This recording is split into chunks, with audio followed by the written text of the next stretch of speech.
Alors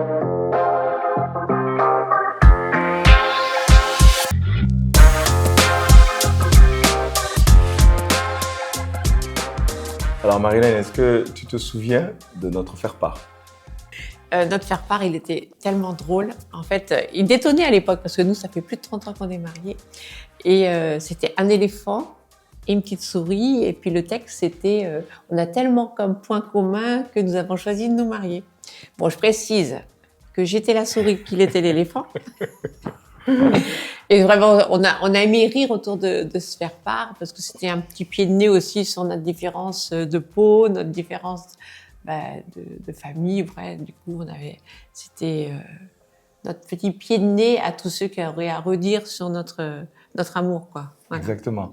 Alors nous, la question de la compatibilité a été une question très importante à considérer. D'abord, on a été amis pendant des années, ça a bien duré 6 ou 7 ans. Et puis après, ben voilà, les sentiments sont venus, on a envisagé de se marier. Ça, c'est quelque chose qu'on pourra vous raconter dans la série sur les couples mixtes et les raisons pour lesquelles, pendant des années, on n'a pas envisagé, d'une part. Mais d'autre part, on a pris le temps de vraiment se connaître et de s'assurer que, bien justement, il y avait une compatibilité. Alors, je m'appelle Rodrigue Sacramento, ici c'est Marilène, on est ensemble sur cette chaîne YouTube sur les couples. Et nous sommes un couple pastoral et ça fait 30 ans que, en tout cas en ce qui me concerne, je fais de l'accompagnement pastoral et régulièrement avec Marilène, on fait de l'accompagnement de couple. La question de la compatibilité est essentielle. Il se pourrait que vous-même, vous soyez en train de vous poser la question parce que vous êtes mariés depuis des années et dire mais finalement, est-ce qu'on n'a pas un problème de compatibilité? Ou vous venez de rencontrer quelqu'un Ah, puis c'est très tendance en ce moment. C'est une question fondamentale. Et en particulier en tant que croyant, parce qu'il s'invite là la question de Dieu et sa volonté, et en même temps notre responsabilité pour choisir notre conjoint. Alors, bienvenue donc sur notre chaîne. Aujourd'hui, vous avez compris le thème, mais avant de rentrer dans le vif du sujet, je vous encourage à vous abonner d'une part, mais aussi à aller télécharger un e-book que j'ai écrit, que je vous offre sur mon site rodriguesacramento.com. Ce sera l'occasion d'avoir des outils pratiques pour traiter un des points qu'on va encore aborder aujourd'hui, à savoir la gestion des conflits. Et c'est souvent sur ce genre de problématiques qu'on se questionne sur notre compatibilité. Alors aujourd'hui, le verset biblique sur lequel on va se baser se trouve dans Amos, le chapitre 3 et le verset 3. Ça dit deux personnes marchent-elles ensemble sans s'être concertées, sans avoir pris le temps de convenir des modalités pratiques. Et je vais commencer par insister sur l'importance de la préparation.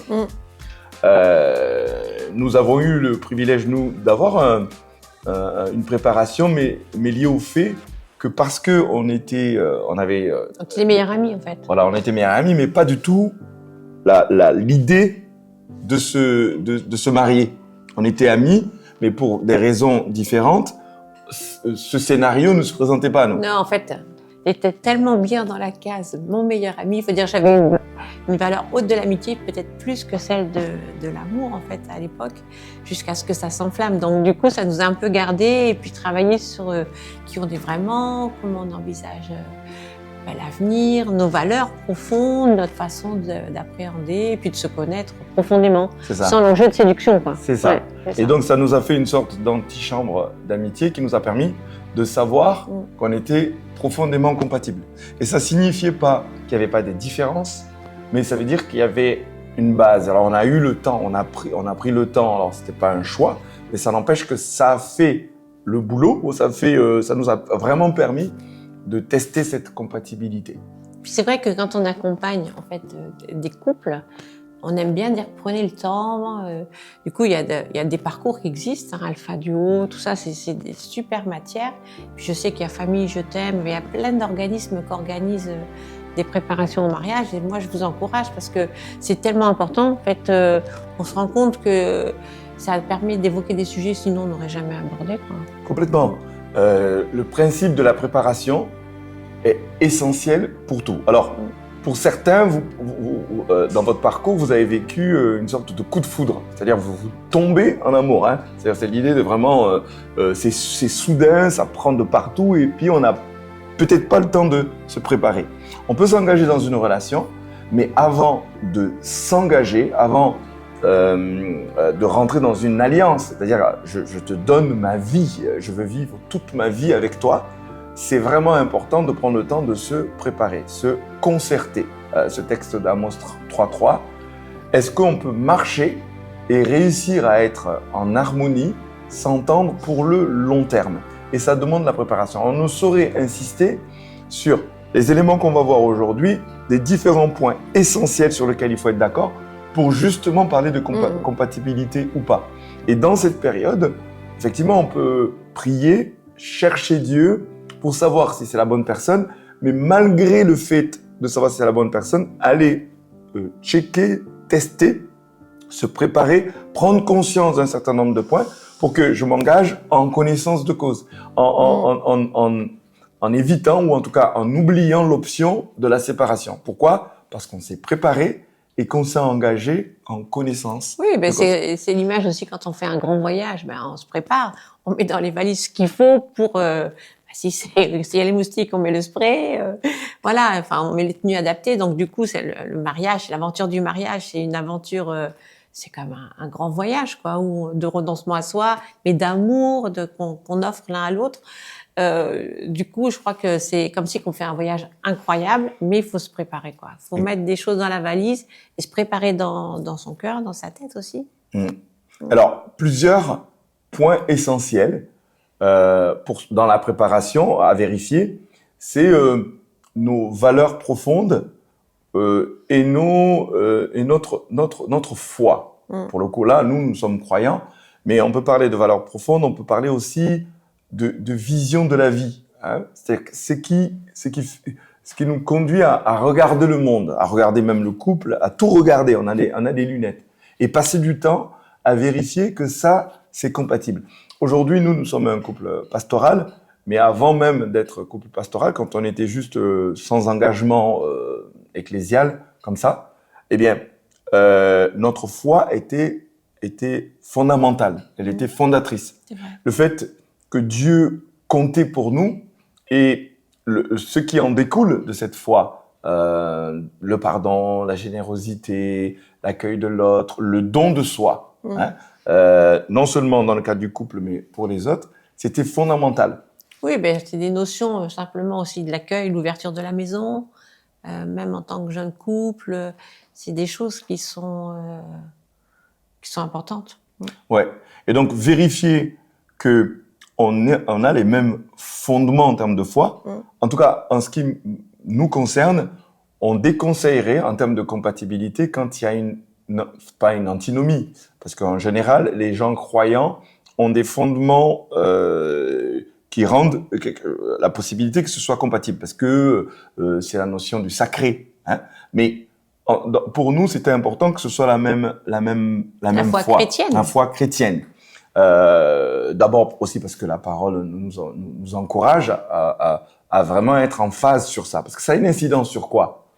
Sur l'éducation des enfants, qui est quand même un élément déterminant. Sur l'agenda de la semaine. Oui. Sur le budget. Enfin, en fait, ça prend notre vie.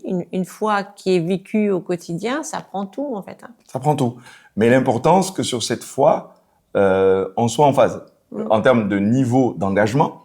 Parce que moi, en tant que pasteur, il est évident qu'il y a une intensité d'engagement. On se donne à Dieu, mais on se donne aux autres, et c'est un sacerdoce. Et ce sacerdoce, il s'embrasse ensemble en tant que couple. Et donc, si là-dessus, le niveau d'intensité n'est pas bien calculé, moi j'avais une conviction que je servirais Dieu avant même qu'on soit ensemble. Ouais. J'ai eu un appel. Alors, il est évident que ça a pesé quand on dit, tiens, est-ce qu'on va ensemble? Je me souviens d'ailleurs d'un épisode, dans mon test, avant de me déclarer, je posais la question, est-ce que la mission, servir Dieu à fond, même à l'étranger, est-ce que ça joue pour toi? Tu te souviens de ta réponse? Oui, je me souviens très bien de l'endroit. On était assis par terre dans l'herbe avec, en fait, c'est la maison où j'habitais, où mes parents habitaient. Et puis, oui, moi, je me voyais, j'étais prête à l'aventure de la foi, quoi. Oui, Ouais. mais tu m'as raconté un songe. J'avais fait un rêve où j'allaitais des enfants africains. Alors, du coup, pour moi, c'était, bah oui, je suis prête à aller En mission. en mission. Mais ça a été, finalement, on est là, on est bien à Montpellier, mais en fait, sur l'état d'esprit, ça a été une réponse pour toi. Pour moi, c'était très fort. Et pour moi, ben voilà, ça a aussi été un clin d'œil de dire, ben oui, on y va ensemble, quoi. C'est une pièce d'un puzzle fondamentale. C'est, OK, on a une foi commune, mais il y a un niveau d'engagement, d'intensité, de don de soi où il faut être en phase. Et c'est ça qui peut éviter, dans un second temps, des tensions ou des difficultés inutiles. Parce que si on le sait Il y en aura l'avance- toujours des tensions. Parce Oui, non, que, mais en rapport à oui, ça, je voulais dire. Tu vois, il y en aura toujours. Et ça, c'est le troisième point qu'on va aborder aujourd'hui, la gestion des conflits. Apprendre, se préparer à apprendre, c'est essentiel. Donc, ça, c'est une chose, un fondement, un terrain commun en termes de foi et d'engagement. La deuxième chose, c'est les projets de vie. Parce que on peut avoir les mêmes fondements de foi ou même d'engagement, mais être casanier ou avoir une approche de ça, parce que ça, c'est très personnel. Eh bien, projet de vie, si c'est de l'entrepreneuriat, on va bouger, on va changer le monde, ça peut se retrouver incompatible quand c'est carrément de l'antinomie. Des fois, c'est une question de maturité, il faut attendre que dans les échanges, on communique et on se mette d'accord. Mais d'autres fois, fondamentalement, ça peut être compliqué. Je vais vous donner juste un exemple tout frais de quelqu'un d'assez proche, donc je tairai son nom, mais elle a été engagée très fort en amour avec quelqu'un autour aussi d'un projet géographique. Elle avait à cœur de rester dans son pays, et puis l'autre était expatrié, travaillait depuis des années et envisageait d'y rester. Puis au bout d'un moment, avant de se marier, il a réalisé qu'il avait besoin d'être près de sa famille, physiquement. Donc comme il venait de métropole en France, il est rentré une fois et ça a tellement répondu à un besoin profond ils se sont séparés alors qu'ils s'aimaient, parce que elle avait à cœur de rester là-bas. C'était un choix de vie, et pour elle, avant de s'engager, c'était, écoute, est-ce que tu es prêt à vivre ici, à bâtir notre famille, notre vie? Il avait dit oui, mais il a réalisé en cours que c'était pas compatible. Et en même temps, c'est bien de faire des choix vaut mieux. Avant l'engagement. C'est bien de réfléchir, c'est bien de se préparer. C'est ça. Parce que c'est un cheminement, quoi. Et du coup, elle, en tout cas, la personne à qui je pense, c'était un projet de vie autour de son pays, et puis un projet, très personnel, engagé depuis longtemps. Et du coup, quand elle rencontre quelqu'un, elle en fait une pièce maîtresse. Et c'est important, parce que j'insiste sur le fait que avant que Dieu donne à Adam, Ève, il connaissait sa mission de vie. Oui. Et la notion de compatibilité passe par le fait de connaître sa mission de vie. Et puis, Dieu dit, je lui ferai une aide pour sa mission de vie. Donc, il est essentiel que quand je viens rejoindre quelqu'un, il y ait une compatibilité en termes de je viens m'associer, je viens m'impliquer, je viens soutenir, je viens être une bénédiction pour que tu réussisses ta mission de vie. Oui, et que du coup, les œuvres préparées d'avance pour toi, pour moi, on soit ensemble dans le soutien pour la réalisation. Pour la réalisation. Or, ça vaut dans l'interprétation, on aura l'occasion d'y revenir, ça vaut pour la femme envers l'homme, mais ça vaut pour l'homme envers la femme. Parce que la femme... Tu peux le souligner, ça. Je souligne. La femme... Parce que généralement, on dit l'aide, mais en fait, c'est réciproque, quoi. Absolument. Quand on est marié, c'est réciproque. On est vis-à-vis. Donc, forcément, la femme a une mission de vie à laquelle l'homme s'associe, aide pour qu'elle s'épanouisse. Et ils sont ensemble dedans. Et pareil, et des fois, ensemble aussi, il y a des fois des saisons où on a une mission de vie ensemble. En commun. Donc, chacun a une mission de vie, et checker la compatibilité de cette mission de vie, c'est important. Des fois, il y a des projets très prégnants qui peuvent mettre en difficulté. Et puis, inversement. Et puis, il y a des saisons. Oui, avec la maternité, des fois. Les projets de vie très prenants dont on a déjà conscience. Alors, c'est sûr que quand on n'a pas conscience, on peut découvrir un projet de vie après le mariage. Mais ça processera de la même manière de bien considérer les personnalités, les missions de vie des uns et des autres, de l'un ou de l'autre. Troisième point essentiel à considérer quand on parle de compatibilité, c'est justement la gestion de conflits. Alors, ça a déjà fait l'objet d'une série de vidéos et aussi de ce e-book dont je vous parlais, hein, que vous pouvez consulter. Mais c'est important qu'il y ait deux choses. Une maturité humaine, spirituelle, émotionnelle pour gérer les conflits. Et quand on accompagne les couples à se marier, je dis souvent, et je résume pas mal des choses en ces termes, le mariage concerne des adultes. Il faut être majeur sur le plan civil, mais il faut être majeur pour se marier, pour aimer l'autre, se donner à l'autre, prendre soin de l'autre. L'idée, c'est pas prendre, l'idée, c'est donner. Et donc, il faut une maturité, une sorte de capacité à se décentrer de soi pour l'autre. Et du coup, sans cette base, les conflits peuvent apparaître et on va interpréter qu'on est incompatible alors que c'est une question d'immaturité. Je sais pas si tu aurais un exemple à partager au début de notre mariage où bien régulièrement tu te demandais si on était compatible. Alors c'est l'immaturité et c'est aussi moi c'était le rejet en fait. Hein. Je faisais des raccourcis parce que je me sentais pas à la hauteur. Dès que je me sentais un petit peu pas à la hauteur, du coup hop, je descendais au fond, jusqu'à sortir des énormités. Non, je suis pas faite pour toi, voilà. Donc là c'était vraiment le côté insécure lié au rejet, mais la vie avec Dieu, et Dieu, il aime les chantiers. Moi, j'étais un chantier ambulant. Il aime les chantiers de restauration. Et au fil du chemin, je crois que j'ai gagné des grandes batailles sur le rejet. Maintenant, je crois qu'il est... De temps en temps, il pointe son nez, mais je le discerne. Et que du coup, j'ai plus du tout... Ça s'est stabilisé. Mais la maturité, on l'acquiert aussi sur le chemin. Oui. Mais on n'est pas seul parce que le Saint-Esprit il est avec nous, il nous aide pour traverser ça. Mais c'est vrai que c'était un des sujets un peu chauds au début. Maintenant, c'est stabilisé, quoi. Alors, hors d'eau, hors d'air, et puis maintenant, on construit bien haut, quoi. Mais quand on préparait cette session, tu m'as rappelé une phrase que je t'ai dite après un moment difficile. Ah, t'étais trop content. On a préparé et je me rappelais du coup d'une phrase qui pour moi a été plus qu'une pépite. C'était un lingot d'or dans mon cœur. C'était parce que Rodrigue a toujours été très très passionné et engagé dans la foi et aussi dans l'engagement de l'Église. Et moi, j'étais un petit peu moins. Et il m'a sorti. Mais tu sais, même Marie, si même au niveau de ta foi, tu lâchais, sache que j'ai fait le bon choix, je regretterai rien. Mais ça, en fait, ça fait tomber la pression et puis l'amour inconditionnel. Et je crois que dans cette capacité à discerner si on est compatible, c'est aussi à poser cet amour inconditionnel, quoi qu'il arrive. Que